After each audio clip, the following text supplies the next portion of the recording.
জামায়াতের আমির ডাক্তার শফিকুর রহমান ও এনসিপির আহ্বায়ক নাহিদ ইসলামের সাথে দেখা করলেন বিএনপি চেয়ারম্যান তারেক রহমান। আলোচনা হয়েছে আইনশৃঙ্খলা, অর্থনৈতিক পরিস্থিতি সহ নানা বিষয়ে। নির্বাচনে নিরঙ্কুশ সংখ্যাগরিষ্ঠতা নিয়ে জয়ের পর বিএনপি প্রধানের এই সৌহার্দ্যপূর্ণ কুশল বিনিময়কে ইতিবাচক রাজনীতির দৃষ্টান্ত বলছে জামায়াত ও এনসিপি। রাজনৈতিক দলগুলোর মতভিন্নতা থাকলেও সংলাপের মাধ্যমে যে কোনো সমস্যার সমাধান সম্ভব বলে মনে করেন তারা। জামায়াত জানিয়েছে তারা সরকারের অংশ হবে না, শক্তিশালী বিরোধী দলের ভূমিকায় থাকবে সংসদে। এক নতুন রাজনৈতিক অধ্যায়ের শুরুর অংশ হিসেবেই রবিবার সন্ধ্যায় গুলশানের রাজনৈতিক কার্যালয় থেকে বের হন BNP chairman Tarique Rahman.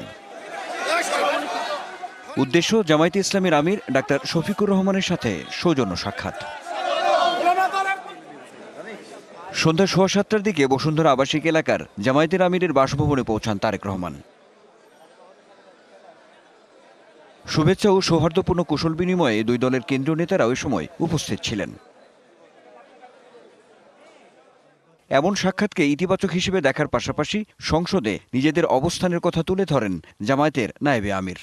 Positive যে কোনো বিষয় আছে আমরা বলেছি আমরা কোঅপারেট করব, এবং জনগণের স্বার্থের বিপরীতে যদি সেরকম কোনো ভূমিকা থাকে আমরা প্রতিবাদ এবং ভূমিকা নেওয়ার জন্য আমরা প্রস্তুত আছি। জামায়াতে ইসলামী কোনো জাতীয় সরকারে অংশগ্রহণ করবে না।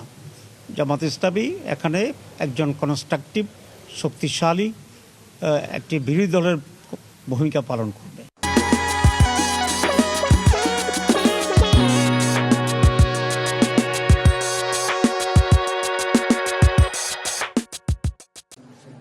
জামায়াতের আমিরের সাথে সাক্ষাৎ শেষে রাত 8:30টার দিকে সার্কিট হাউস এলাকার এনসিপির আহ্বায়ক নাহিদ ইসলামের বাসায় যান তারেক রহমান।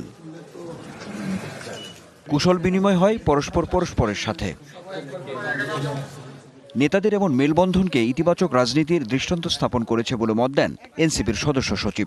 বাংলাদেশের সংস্কারের যে প্রশ্ন, সেই প্রশ্নকে কিভাবে সুরাহা করা যায় এবং বিচারের যে প্রশ্ন, সেই বিষয়গুলো নিয়ে আমরা নিজেদের মধ্যে কথা বলেছি। আজকে জনাব তারেক রহমান এবং জনাব নাহিদ ইসলাম, বাংলাদেশ জাতীয়তাবাদী দল বিএনপি এবং জাতীয় নাগরিক পার্টি এনসিপির মধ্যকার আজকের এই নির্বাচন পরবর্তী সৌজন্যমূলক সাক্ষাৎ বাংলাদেশের রাজনৈতিক সংস্কৃতিতে একটা পরিবর্তনের আভাস আমাদেরকে দেয়। সামনের দিনগুলোতে রাজনৈতিক শিষ্টাচারের এমন চর্চা অব্যাহত থাকবে বলে মনে করে সবাই। Anwar Hossain, DBC news, Dhaka.